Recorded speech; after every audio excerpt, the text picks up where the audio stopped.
आदर्श मिश्रा जी कानपुर से। श्री हरिवंश महाराज जी। श्री हरिवंश महाराज जी। महाराज जी आपके चरणों में कोटि कोटि प्रणाम। महाराज जी सबसे पहले मैं आपको हृदय से धन्यवाद देना चाहता हूं। जब से आपको सुनना शुरू किया है तब से जीवन में काफी परिवर्तन सुधार आया है, परंतु कई बार मन मानी भी हो जाती है जिस कारण मन की अशांति, क्लेश और अपराध भी बन जाते हैं। महाराज जी मुझे समझ आ चुका है कि आपसे अच्छा मित्र और कोई हो ही नहीं सकता मेरे लिए। अब मैं अपने जीवन को पूरी ईमानदारी से बदलना चाहता हूँ और आपकी आज्ञा पर चलना चाहता हूँ। महाराज जी आपसे प्रार्थना है कि कृपया मुझे कोई 1 साल का ऐसा नियमावली दे दी जाए। महाराज जी कह रहे हैं कि 1 साल कुछ ऐसा। देखो, हम 1 साल के, हम पूरे जीवन के लिए और सबके लिए कहते हैं। पहली बात, जब तक ब्याह ना हो तब तक सबके लिए हम कह रहे हैं ब्रह्मचर्य का पालन करना चाहिए, बहुत लाभ मिलेगा।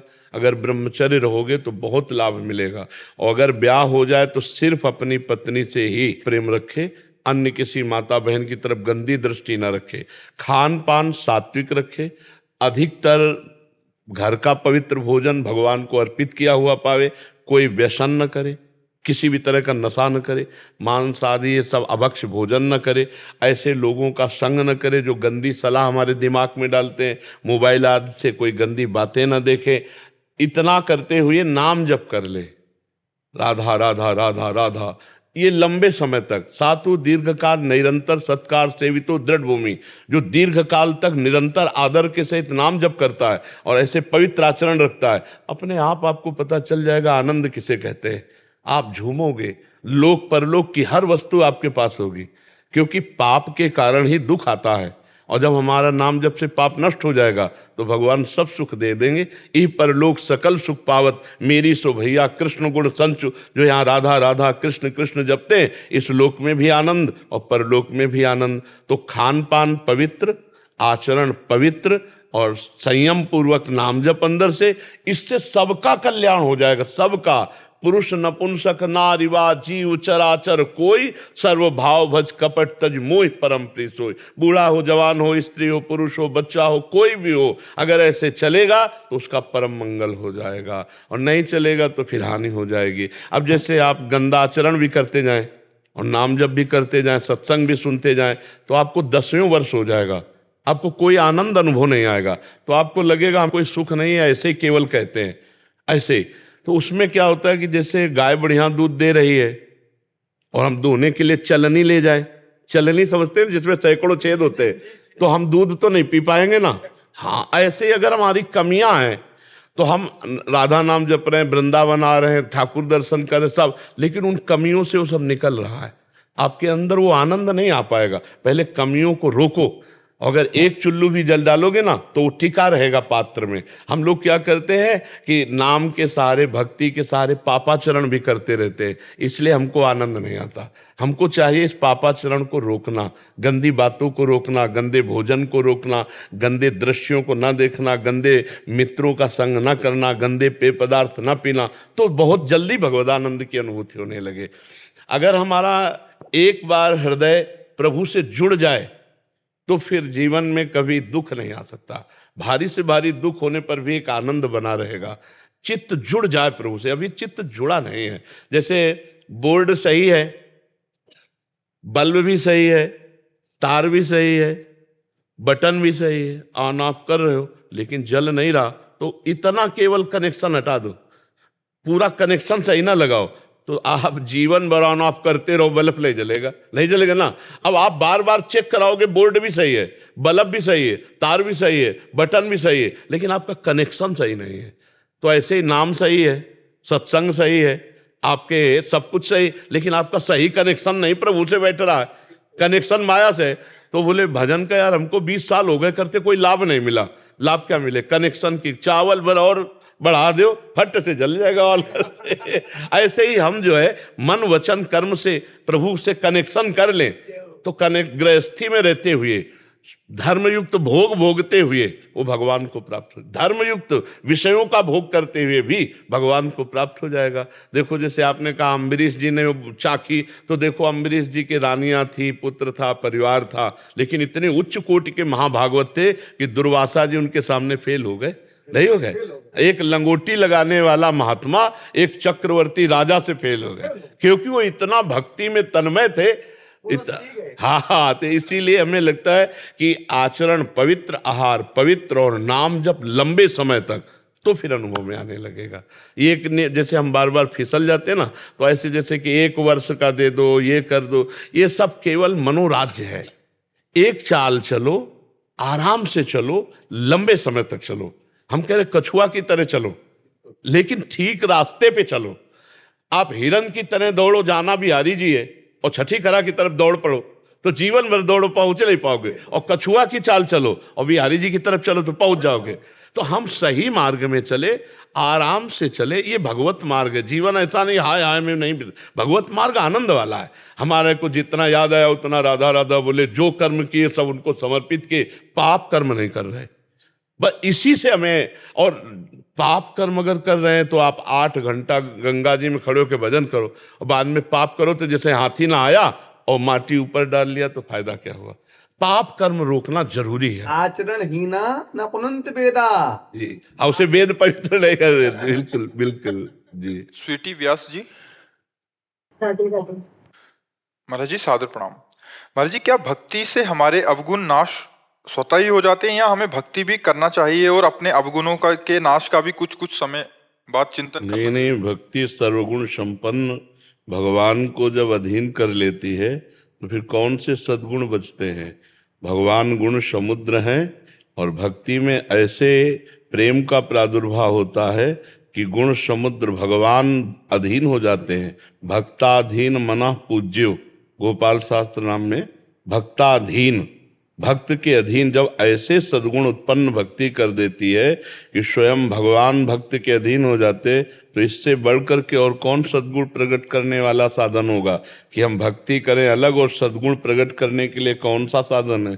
आपकी दृष्टि में है क्या कोई ऐसा साधन जो भक्ति से विलग होकर हमारे अंदर सद्गुण प्रकट कर दे? अहंकार जरूर प्रकट कर सकता है, सद्गुण नहीं। आप हमें बताइए, आपकी दृष्टि में है क्या?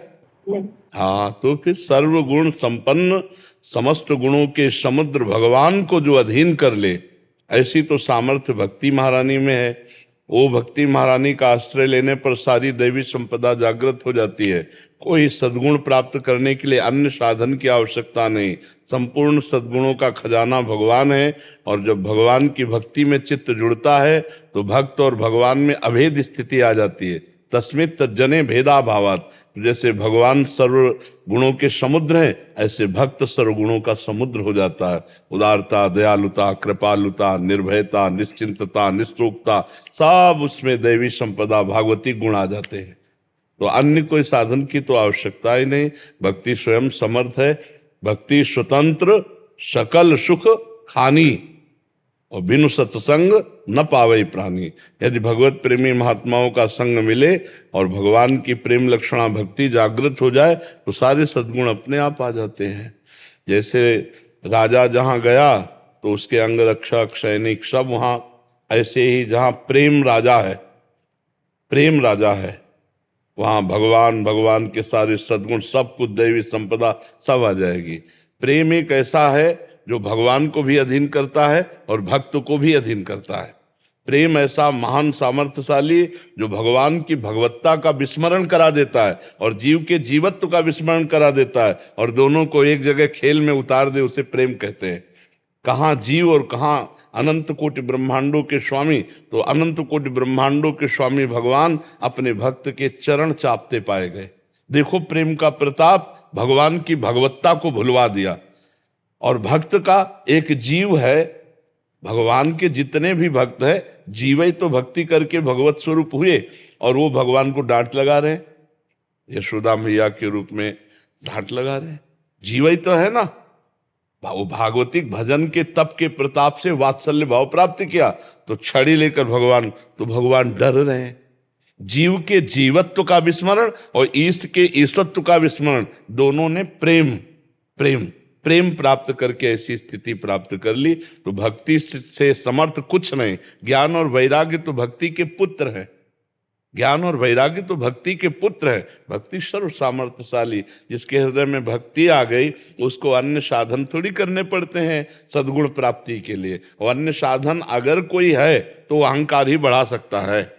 सुनेरी मैंने निर्बल के बलराम, अपबल तप बल और बाहुबल, चौथो बल है दाम, सूर किशोर कृपा ते सब बल, हारे को हरि नाम, सुनेरी मैंने निर्बल। भक्ति किसको प्राप्त होती है? दैन्य को, अहंकार रहित।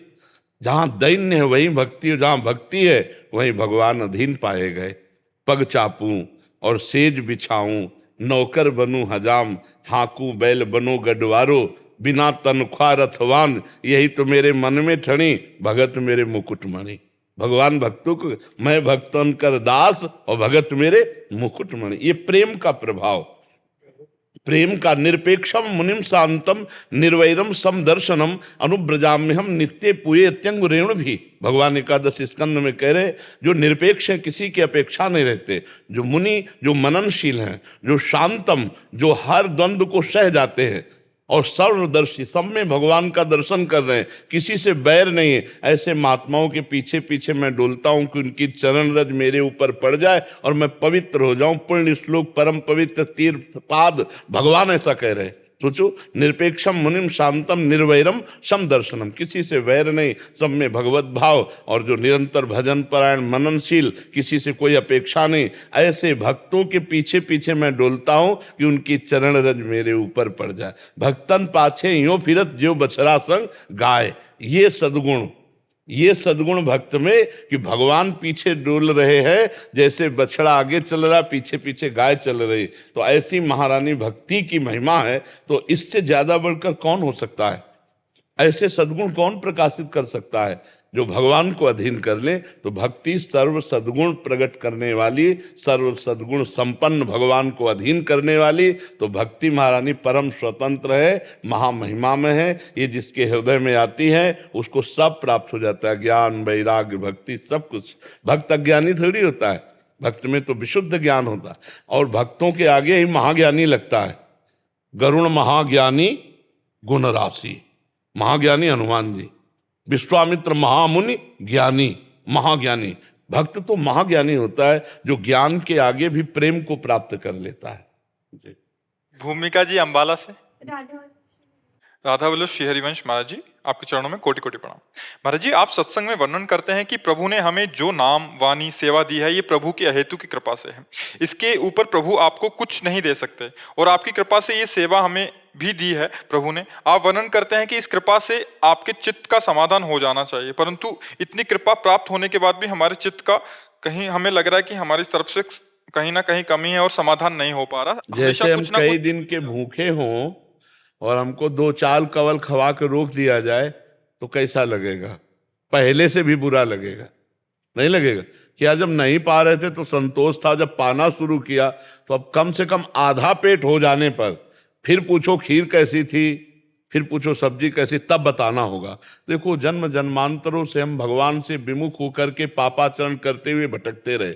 आज जब हम अभी 4 दिन हुए भजन शुरू किया है, और वो भी किस कोटि का है? अभी इस कोटि का तो है नहीं कि तन्मयता हो, तो हमारे अंदर ज्ञान, विज्ञान, शांति, दिव्यता अभी नहीं आएगी। सातु दीर्घ काल निरंतर सत्कार सेवितो दृढ़ भूमि, पातंजल जी कह रहे हैं, दीर्घ काल तक निरंतर नाम जप का अभ्यास, वाणी गायन, एक भी क्षण खाली ना जाए, निरंतर तैल धारावत, तब आपको सारे पाप और पाप की प्रवृत्ति का नाश करा करके उपासना का जो आनंद आएगा, उसमें चित्त का समाधान होता है। अभी चले चलिए, अभी चले चलिए, जन्म जन्मांतरों के भूखे हैं। एक एक कवल जैसे पाने से क्षुधा निवृत्ति, तुष्टि, पुष्टि होती है, ऐसे एक एक भगवान का नाम जप करने से संसार से वैराग्य, स्वरूप का ज्ञान और भगवान से प्रेम, तीनों होते हैं। पर जैसे आधा पेट हो तब पता चलेगा कि सब्जियों का, पहले तो बस पाते रहो, अभी स्वाद नहीं मिलेगा नाम का, अभी तो पाओ, और जब नाम का स्वाद मिलेगा तब आप छोड़ नहीं सकते।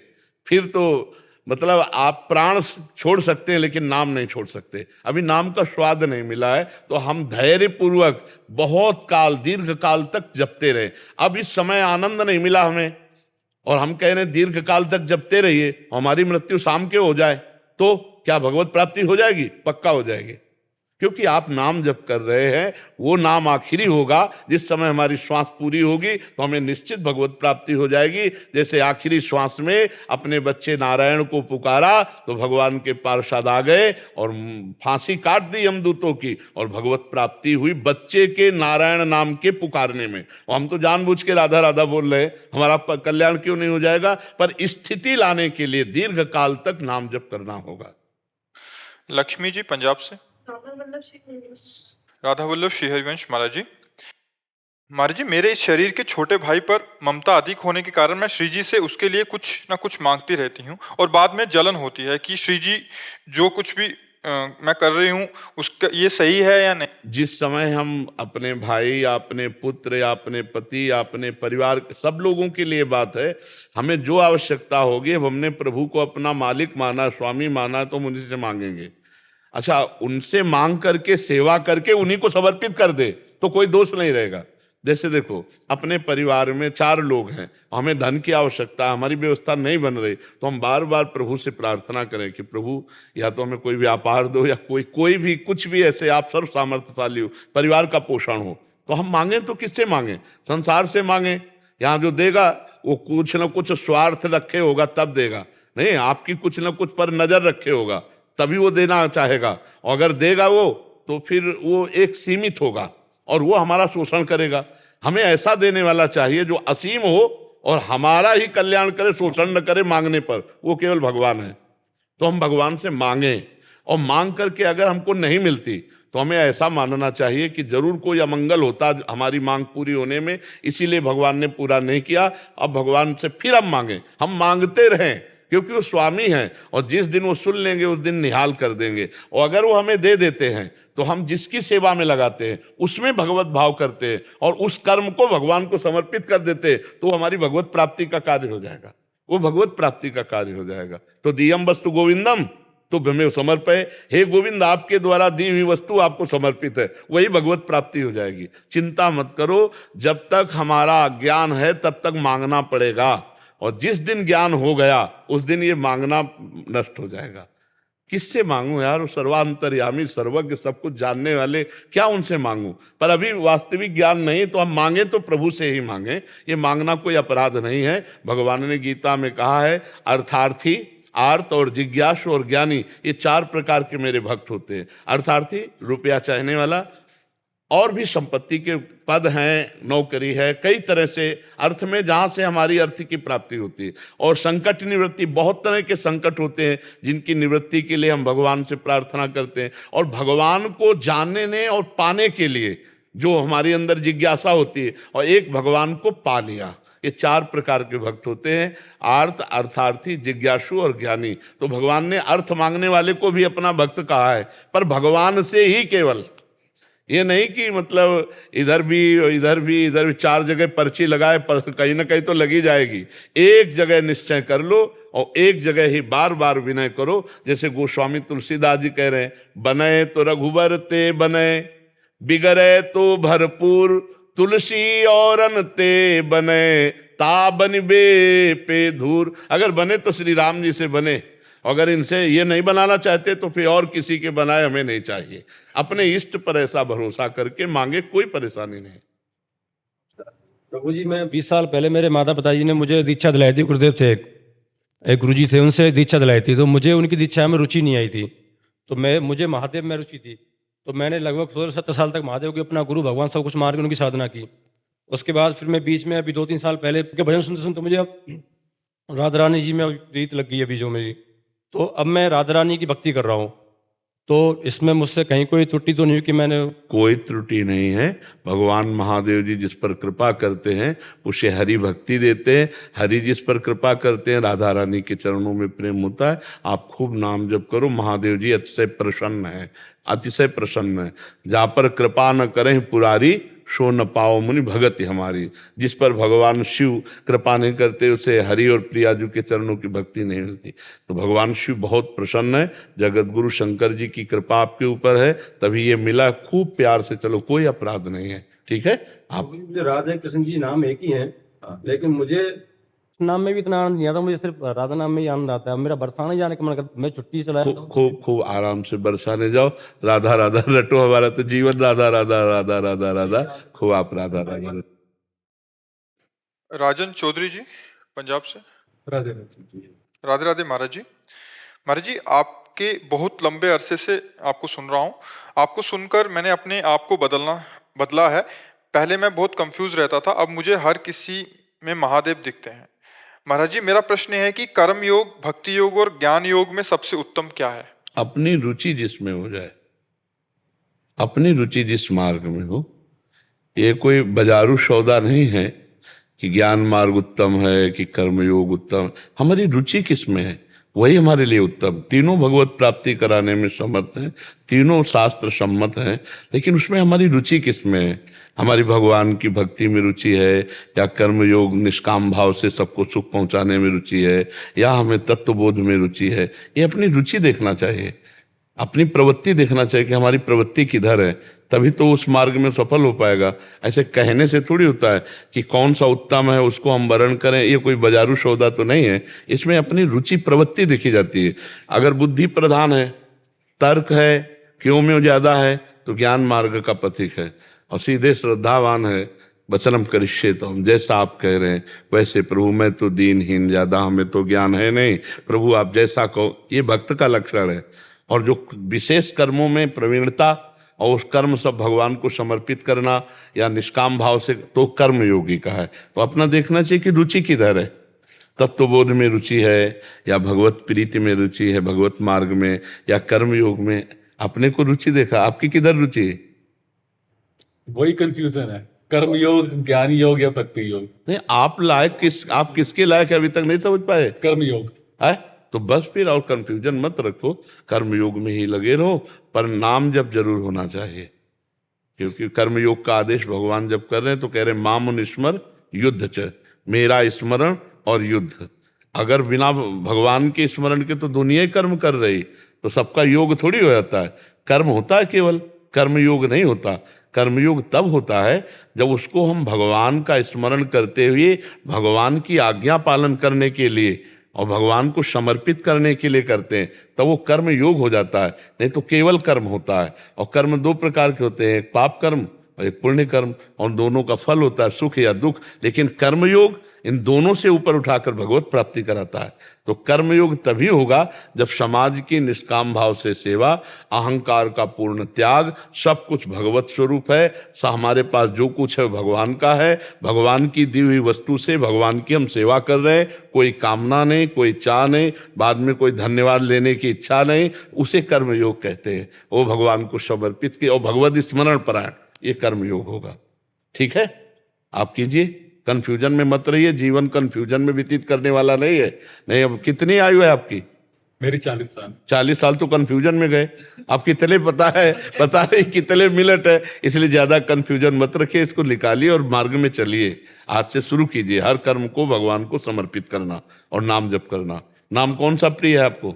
जो आपने दिया था शाम सदाशिव, हाँ बस, इसे सुना था मैंने। हाँ बस, उसी दिन से उसी में लग गया। बस खूब बल लग जाओ, फिर देख लो आनंद आ जाएगा। बहुत कंफ्यूज रहता था क्या नाम जप करूं, बट जब आपको देखा, आपने शाम सदाशिव बोला, बस वहीं पर ही मैं डट मुझे आज से कंफ्यूज शब्द को तो फ्यूज कर दो आप। इससे बड़ा डर लगता है।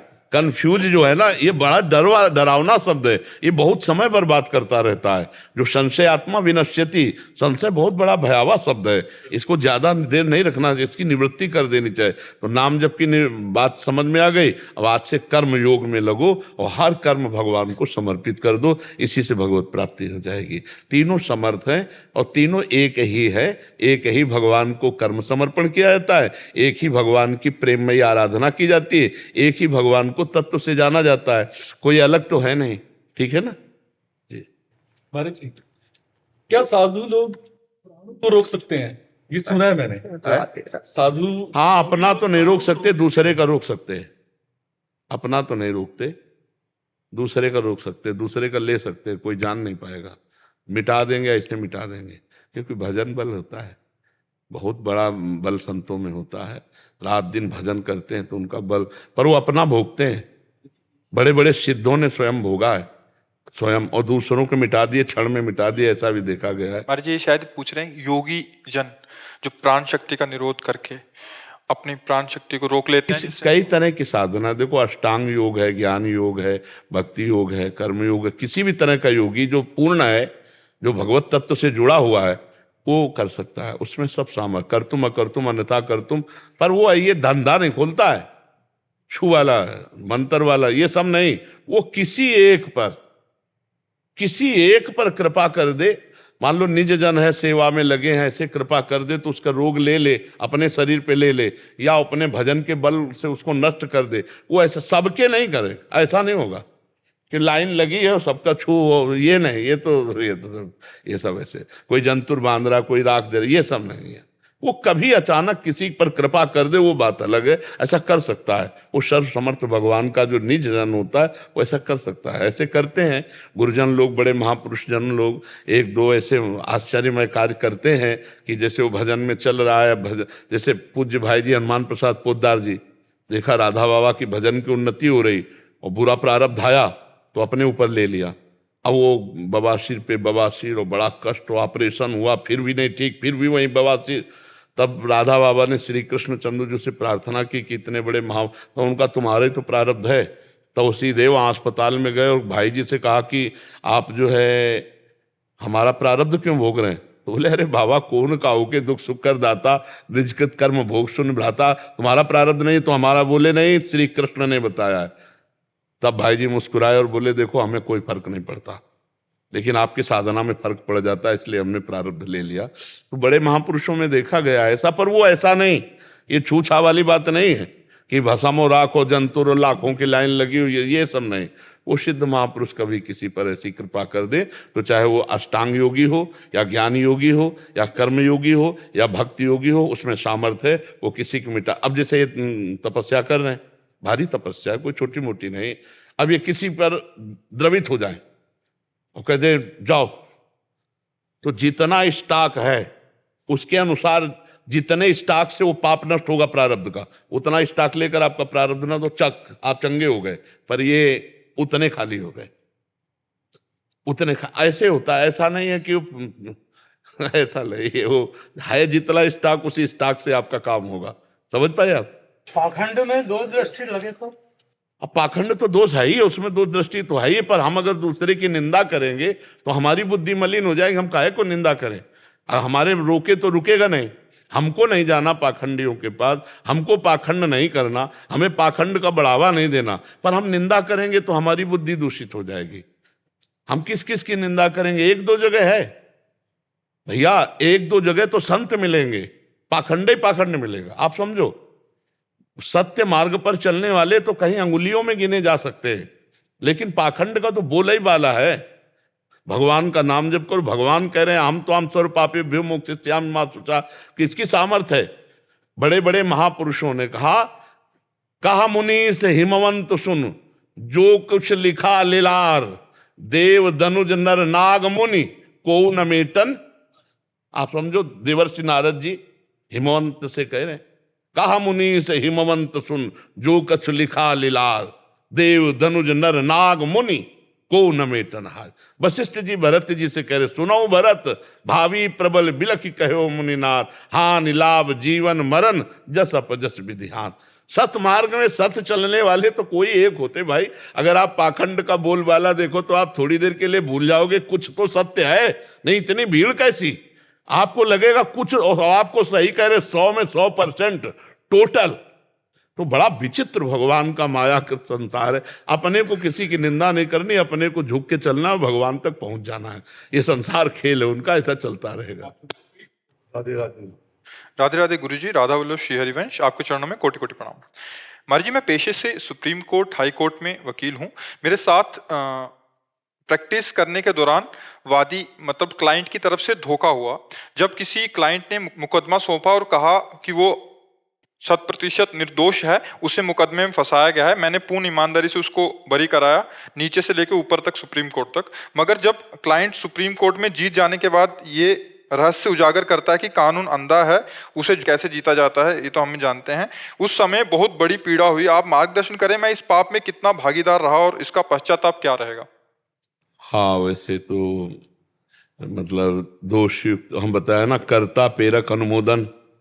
अब वो छली आदमी, झूठा आदमी, आपसे भी झूठा, तो हमें लगता है कि अगर हम भगवान को साक्षी करके किसी को देखें तो चालबाज आदमी की चालबाजी तो समझ में आ जाएगी, क्योंकि वो धन की प्रधानता रखकर बात करेगा। आप हमारे शब्द पर जाना, चालबाज आदमी, फ्रॉड आदमी जब आपको अपने पक्ष में लेगा तो रोएगा धोएगा, लेकिन उसकी प्रधानता धन होगी। बस पकड़ लीजिए, अगर धन की प्रधानता लेकर के वो आपको इमोशनल भी, तो आप समझ लीजिए कि इसमें फ्रॉड है। और जो सच्चा आदमी होगा वो धन की बात नहीं कर पाएगा, वो उसकी आंखें और उसके आंसू और उसके हृदय में जो शब्द निकलेंगे मुख से, अगर थोड़ा भी आप भजन करोगे तो आपको पता चल जाएगा ये आदमी सच्चा है। और फ्रॉड आदमी रोएगा भी, बात भी करेगा, पर उसकी प्रधानता धन की होगी, क्योंकि जानता है धन से कब्जे में आ जाएंगे, और रोने धोने से वो केवल नाटक उसका होता है। देखो बाद में उजागर किया ना, तो थोड़ी सी हमारी चूक, असावधानी किसी निर्दोष को दंड और दोषी को मुक्त करा दिया, तो कहीं ना कहीं साझेदार तो हम भी होते हैं। तो हमें चाहिए कि भगवान से प्रार्थना करें, भगवान का नाम जप करें, और हम आगे से किसी भी निर्दोष को दंड हमारे द्वारा ना दिलाया जाए, ये सावधानी रखें। और किसी दोषी को बख्शे ना, चाहे वो रुपए से तौल दे आपको। इतना तो हमें लगता है कि यदि हम भगवान का नाम जप करते हुए दृष्टि में दृष्टि मिला के देखें, तो उस समय उसकी दृष्टि में, भगवान चूंकि हम सबके अंदर बैठे ना, उसकी दृष्टि में ऐसी हरकत हो जाएगी, आपको समझ में आ जाएगा कि फ्रॉड आदमी है पक्का। मुझे तो ऐसा लगता है कि कितनी भी चतुराई वो करे, जैसे आग को कितने भी कपड़ों से ढको ढकेगी नहीं, ऐसे पापाग्नि उसके चेहरे से, उसके नेत्र से झलकेगी। अब चूंकि अपने में भजन नहीं और अपनी भी प्रधानता आ गई अर्थ, क्योंकि हम वकालत करते ही अर्थ के लिए हैं, अगर तो अर्थ को देखते ही हमारी जो वासना है वो पक्ष ले लेगी उसका, तो हम वो नहीं देख पाएंगे जो देखना चाहिए था। अगर हमारा लक्ष्य है कि हम एक वकील हैं और हमारा कार्य वकालत करके निर्दोष की रक्षा करना और दोषी को दंड दिलवाना, अब आपको रुपया नहीं प्रेरित कर सकता, अब आपके आंख में रुपया पर्दा नहीं डाल सकता। कहीं ना कहीं ये दो प्रकार की चूक हुई, अर्थ की प्रधानता और भगवद विस्मरण, क्योंकि भगवान सर्वसाक्षी दोनों में, आप में भी और उसमें भी विराजमान है। अगर भगवान का चिंतन करते हुए देखें तो निश्चित अनुभव हो जाए, आपको संकेत मिलेगा ये पापी है, ये छलिया है, ये कपट भरे वचन बोल रहा है, और उसकी पहचान हो कि अर्थ की प्रधानता रख करके बात करेगा। तो अब उस भगवान से क्षमा मांगिए, और आगे किसी भी दोषी को कितना भी रुपया दे, बख्शिएगा नहीं अपनी वकालत में। हाँ, जैसे हमको एक बहुत से वकील साहब आते रहते हैं, तो उन्होंने हमसे कहा कि हमारा तो व्यापार ही है ये, तो आपका, हमने कहा अगर व्यापार है तो बुरा लगेगा। अब हम आपसे प्रश्न करते हैं, आपकी बहन के साथ कोई छेड़खानी करे और वो आपके पास आकर कहे कि हम आपको रुपया देंगे, तो आप क्या करोगे? उसको हर प्रयास दंड देने की बात करेंगे ना। लेकिन अगर कोई और की बहन के साथ आप उसे स्वीकार कर लेते हैं, तो इसका मतलब है आप धर्म भ्रष्ट हैं। आप विश्वास मानिएगा, आपके भाई के साथ किसी ने बहुत बड़ा अहित किया और आप जानते हैं, और फिर इसके बाद वो पैसा दे, तो आप मानेंगे क्या? नहीं। लेकिन दूसरे भाई के साथ किया, फिर हम मान जाएंगे। इसका मतलब है आपकी दृष्टि धर्म प्रवृत्ति नहीं है।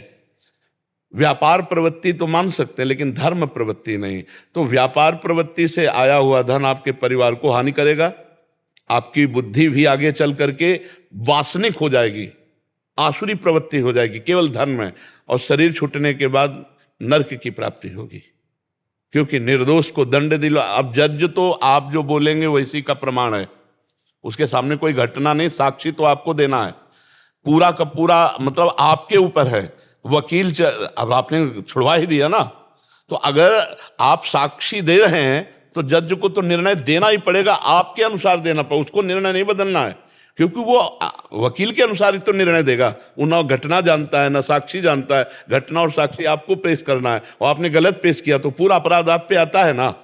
अब वो आपको खाएगा ना अपराध, कहीं ना कहीं आपको चोट पहुंचाएगा, कहीं ना कहीं आपकी मानसिकता को बिगाड़ेगा, और बाद में वो कर्म फल आपको निश्चित भोगना पड़ेगा। इसलिए अभी प्रायश्चित कर लीजिए, भगवान का स्मरण, भगवान से क्षमा याचना, और इसका सच्चा प्रायश्चित होगा कि दोषियों को बख्शिएगा नहीं, चाहे जितना रुपया हो, तो हर अपराध क्षमा हो जाएगा। निर्दोष के लिए चाहे स्वयं तुम्हें फिर लड़ना पड़े, एक दो बार ऐसा भी करो तो अपराध क्षमा हो जाएगा। जान लिया कि ये निर्दोष है, जिसके पैसे भी नहीं हैं और निर्दोष है, एक बार फिर लड़ो उसके लिए, एक बार तो ये पाप का प्रायश्चित हो जाएगा। और दोषी को कभी बख्श देना, जैसे जान लिया गया अपराधी है और अपराधी को मुक्त कर दिया गया, तो जितने मुक्त करवाने में सहयोगी हैं उन सबको भागवतिक दंड मिलेगा, एक न एक समय आएगा। और वो सब कितने ऐसे हमारे पास आए हुए हैं जो मानसिक परेशान हैं। अब ये क्या हुआ क्या? रुपया गलत आ गया, परिवार में घोर अशांति पैदा किए। अध्यात्म बचा सकता है, तो हमें लगता है वो अशांति किसी को न प्राप्त हो। देखो, रोटी कम खाओगे, एसी नहीं चल रही, पंखा में रह लोगे, लेकिन दिमाग अशांत है तो फिर कहाँ जाओगे? चाहे एसी में बैठो, चाहे आप जितनी व्यवस्था अच्छी हो, दिमाग अशांत है तो क्या कर सकते हो? हमें लगता है दिमाग अगर शांत है और दिमाग स्वस्थ है तो शरीर अस्वस्थ होने पर भी कोई फर्क नहीं पड़ता। शरीर अस्वस्थ होने पर कोई फर्क नहीं पड़ता, और दिमाग अस्वस्थ हो जाए, ये अधर्म दिमाग को खराब करता है। बुरी दशा आने के पहले बुद्धि बदली जाती है। जहिका विधना दारुण दुख दीन, वही के मत पहले हरलीन। मत माने बुद्धि। सबसे ज्यादा अधर्म का जो दंड होता है वो हमारी बुद्धि को अटैक करता है, हमारी बुद्धि को खराब कर देता है, और बुद्धि खराब तो फिर सब खराब। ड्राइवर अगर नशे में है तो ठोकेगा, कहीं ना कहीं ऐसी जगह गाड़ी ठोकेगा, घटना घटेगी। तो हमारे जीवन का ड्राइवर है बुद्धि, अगर बुद्धि भ्रष्ट हो गई तो सब भ्रष्ट हो गया। तो इसलिए सावधान रहिएगा। और बहुत अच्छी आपके पास विद्या है, आप इस वकालत के द्वारा बहुत से गरीबों का हित कर सकते हैं, बहुत से निर्दोषों को बचा सकते हैं। दंडनीय को, अपराधी को दंड देना ये पूजा होती है, और निर्दोष को बचा लेना ये पूजा होती है भगवान की। तो आप इसे परमार्थ भी कर सकते हो। जब आप भगवान को लेके चलोगे तो निश्चित मानो लक्ष्मी जी कृपा करेंगे ही करेंगे। जब आप भगवान को छोड़ देंगे, केवल लक्ष्मी के लिए चलेंगे, तो लक्ष्मी जी का पर्सनल वाहन जानते हो क्या है? और भगवान के साथ जब लक्ष्मी जी आती है तो भगवान का वाहन क्या है? गरुड़ जी।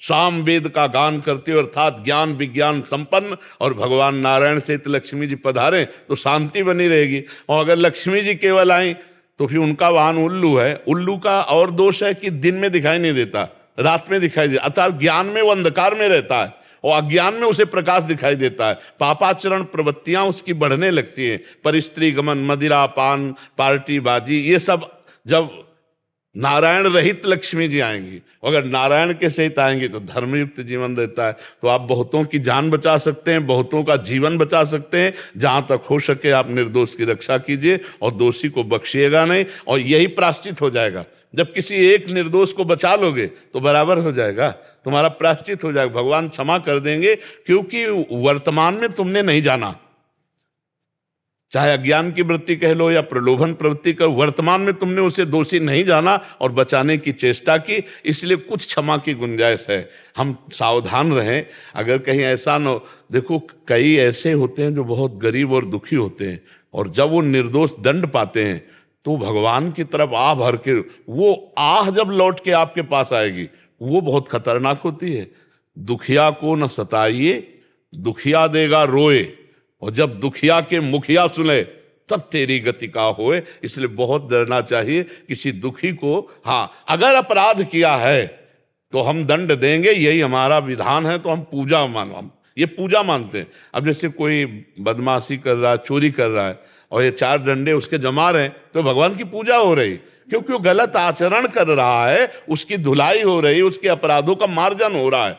तो ये बात समझना होगा। सत्संग अध्यात्म ऐसा नहीं सिखाता, अपराधी को दंड के द्वारा पवित्र किया जाए और उसकी अपराध प्रवृत्ति को रोका जाए। इसीलिए तो हमारे सब भारतीय विधान बने हुए हैं। वैसे आपकी बुद्धि बहुत पवित्र है जो आप इस प्रश्न को करके प्रायश्चित करना चाहते हैं, नहीं तो प्रायः कौन देखता है। माफी चाहते। उसके बाद मैंने 4 जो है, जो माताएं रहती है, बुजुर्ग रहती है, उनके बच्चे तंग करते हैं, उनको न्याय नहीं मिलता है, तो उनके मैं केस फ्री ऑफ कॉस्ट अपने कॉस्ट से लड़ता हूं। हाँ बिल्कुल ठीक है। हाँ, आपकी सुंदरता मेरा चित्त बहुत चुराती है। अरे यार, किडनी फेलियर आदमी सुंदर कहाँ से हो सकते हैं? तो लोगों का आपके पास भेजा, वो मेरे को रात को 4 बजे फोन लगा के बोल रहे कि ये तो मतलब हीरो फेल है बाबा के यहाँ। मतलब उन्होंने रिटर्न फोन लगाया। असल बात, चश्मा तुम हीरो वाला लगाया होगे, हम तो बाबा जी है यार।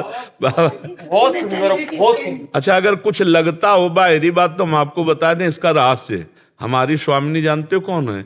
देखो माई सुंदरता की सीमा, ब्रज नव तरुणी कदम्ब नागरी, निरखी करत अधग्रीवा।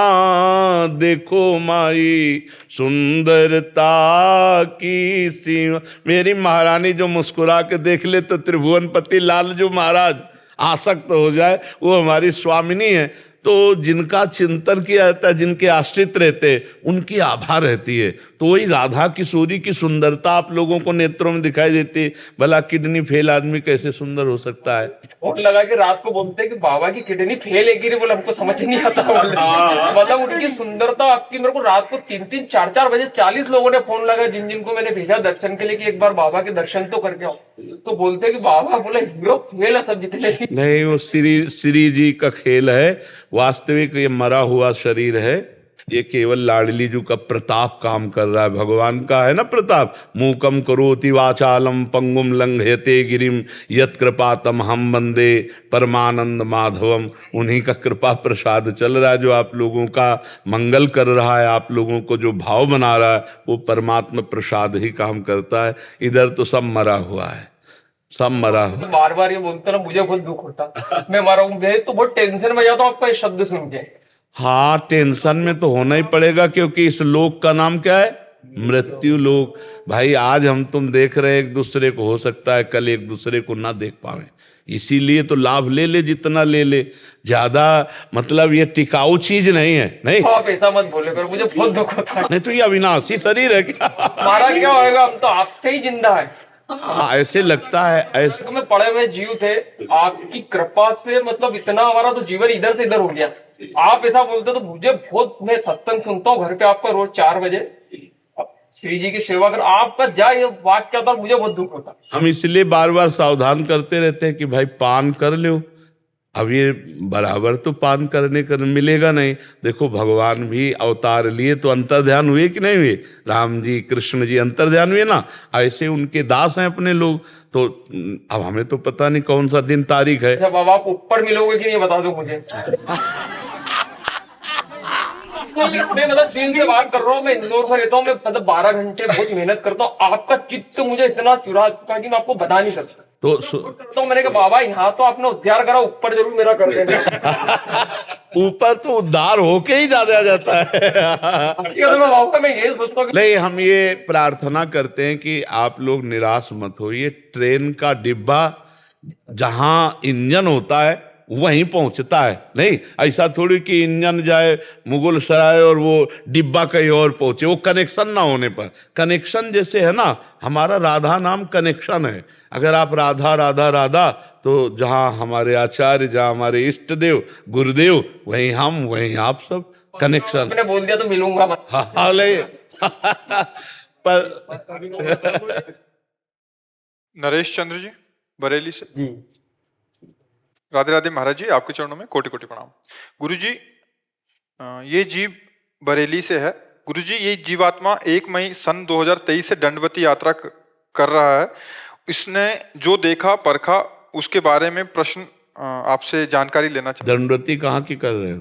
गुरुजी, मैं जिला बरेली की तहसील नवाबगंज में गांव पड़ता है मुजैना संतोष, वहीं से दंडवती करते हुए आया हरिद्वार। हरिद्वार पे चंडी देवी, मनसा देवी, नीलकंठ महादेव, धारी देवी, केदारनाथ, शिवविवाह स्थल, तुंगनाथ, बहुत सुंदर, धन्यवाद। हेमकुंड, गंगोत्री, यमुनोत्री, नैना देवी, चिंतपूर्णी, ज्वाला माता, बगलामुखी, ब्रजेश्वरी माता, चामुंडा, काठगढ़ महादेव, वैष्णो माता, माता भद्रकाली, ब्रह्म सरोवर, ज्योतिषर, गुगा मेड़ी, सालासर, जीड़ माता, खाटू श्याम, मेदीपुर बालाजी और गोवर्धन महाराज की परिक्रमा देते हुए मेरी वृंदावन की कल परसों परिक्रमा। अरे बहुत बड़ी बात है, बहुत कृपा है। आप जैसे संत समाज का ही यश और प्रताप है। मैं तो सुन हूँ, मेरे बस की बात नहीं है, करने करवाने वाली वो माँ है। बहुत महाराज जी मेरा प्रश्न है, हाँ। मैंने जो भ्रमण में देखा परखा उसके अनुसार आपसे पूछ रहा हूँ। महाराज जी साधु संत किसे कहते हैं? क्या साधु संत जटाजूट दाढ़ी व भगवा रंग के वस्त्रों में ही होते हैं? नहीं, वस्त्र तो एक आचार्य परंपरा का भेष है। अगर आचार्य परंपरा का वेश हो और साधुता के लक्षण हो तब तो साधु है, और अगर अंदर साधुता के लक्षण ना हो और आचार्य परंपरा का केवल वेश मात्र है तो पाखंड है, फिर उसे पाखंडी कहते हैं। जी मैं रास्ते में एक मंदिर मिला और वहाँ पर हम लोगों ने पूछा महाराज यहाँ पड़ाव डाल लें, क्योंकि हम जो 6-7 किलोमीटर दंडवती कर, हाँ बिल्कुल बिल्कुल। तो बोले नहीं ये साधु संतों के लिए, आप जैसों के लिए नहीं है, क्योंकि जब हम दंडवती लगाते हैं तो वस्त्र हमारे दूसरे होते हैं, क्योंकि हम भगवा रंग को बदनाम नहीं होने देंगे, हम गंदा नहीं करते हैं। हाँ बिल्कुल, इसमें ये ध्यान रखना है कि अगर आप दूसरों पर दोष दर्शन करेंगे तो आपका पुण्य क्षय हो जाएगा, आपने जो मेहनत की है वो फिर गड़बड़ हो जाएगा। आपको क्या करना, सहना है। जैसे कोई कह रहा हम अपने यहाँ नहीं रहने देते, तो हम समझते हैं भगवान की आज ऐसी इच्छा है। गुरुजी बस यही हाँ, बहुत बड़ी, और उन पर हम दोष दर्शन न करें, उनकी निंदा न करें, और हम उसकी अगर निंदा कर दी तो पर निंदा के किए थे आवत नहीं कछु हाथ, मूर्ख पर्वत पाप को ले चल अपने साथ। इतनी मेहनत करके तो पुण्य इकट्ठा कर रहे हो और 2 जबान हिलाने में उस नष्ट कर देंगे। भाई एक दंडवत मारो तो देखो कैसा लगता है, और आप कितनी दंडवतें करते हुए कितने कितने भागवती के स्थानों पर आए। तो पहली बात तो अब किसी के पर, चाहे वो भले पाखंडी क्यों ना हो, आप किसी की निंदा ना करें। अगर आपको नहीं रहने दे रहा तो भगवान की इच्छा माने कि भगवान बड़ा अच्छा कर रहे हैं, ये रहने लायक स्थान हमारे नहीं है, इसीलिए भगवान हमको यहाँ से भगा रहे, तो हम कहीं पेड़ के नीचे लेट जाते हैं, हम कहीं कहीं भी, और भगवान व्यवस्था करते हैं, आप पक्का समझना। क्योंकि अपने लोग भी जैसे जो जीवन व्यतीत हुआ ना, तो अगर एक जगह से भगाते हैं तो दूसरी जगह पवाते भी हैं, VIP स्थान देते हैं। हाँ, तो फिर भगवान का विधान मानना है, हमको निंदा नहीं करनी किसी की। एक जगह मना हुआ तो दूसरी जगह भगवान आदर दे के ऐसी जगह कि जहाँ सब खान पान की भी व्यवस्था, क्योंकि अपने लोग भ्रमण किए तो देखा है, तो इसलिए धैर्यवान साधु का लक्षण सबसे पहला है तितिक्षवः कारुणिकाः सुहृदा सर्वभूतानाम, जो सहनशील है। वो साधु है कि नहीं हमें नहीं देखना, हमें अपने को देखना है कि हम साधु हैं कि नहीं। क्या हमें कोई अपमानित करे, कोई तिरस्कार करे, कोई गाली दे और हम सह जाएं, उमा संत कै इहई बड़ाई, ओ मंद करत जो करे भला। जा रहे महाराज, जा रहे, दंडवत दंडवत दंड। हम कहीं पड़ रहेंगे, आप नाराज मत हो महाराज। ऐसे साधु का वचन, साधु की चेष्टा। अब दूसरे साधु हैं कि नहीं है, अगर हम ये देखने चलेंगे तो हम साधु नहीं बन पाएंगे, क्योंकि हमारे अंदर दोष दर्शन आ जाएगा, और दोष दर्शन आना साधुता में सबसे बड़ा दोष है। साधु वही है जो शम में भगवान का दर्शन करता है, साधु वही है जो काम विजयी है, जो क्रोध विजयी है, जो इंद्रिय विजेता है, जो मनोनिग्रही है, वही साधु है जो निरंतर भगवान में रत है। और तो सब पाखंड की लीला है। बिन विवेक वैराग्य भक्ति बिन सत्य नए को मानो, और भगवत विमुख कपट चतुराई सो पाखंडे जानो। और जो भगवान के लिए प्राण त्यागने के लिए बाबा जी बनते हैं, उनको कोई कभी भी कहीं से भी फेल नहीं पाएगा, क्योंकि उन्होंने अपने प्राणों को भगवान, बिन विवेक वैराग्य भक्ति बिन सत्य नए को मानो, भगवत विमुख कपट चतुराई सो पाखंडे जानो। प्रायः कुछ ऐसे होते हैं जो सतमार्ग के पथिक होते हैं, नहीं तो सतमार्ग के झंडे के नीचे पाखंड का बहुत बोलबाला है। पर हम आपको बताएं, साधु जो होगा भगवान का जन, वो ऐसे नहीं करेगा, ये नहीं कर सकता।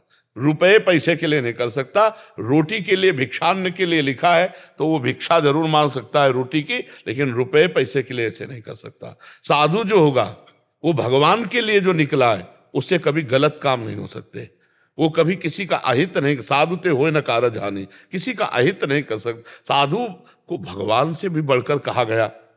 आप सोचो, भगवान से बढ़कर कहा गया। भगवान स्वयं कह रहे हैं, 7वीं भक्ति सबरी जिसे सातो सम मोहिमय जग देखा, और मोते अधिक संत कर लेखा।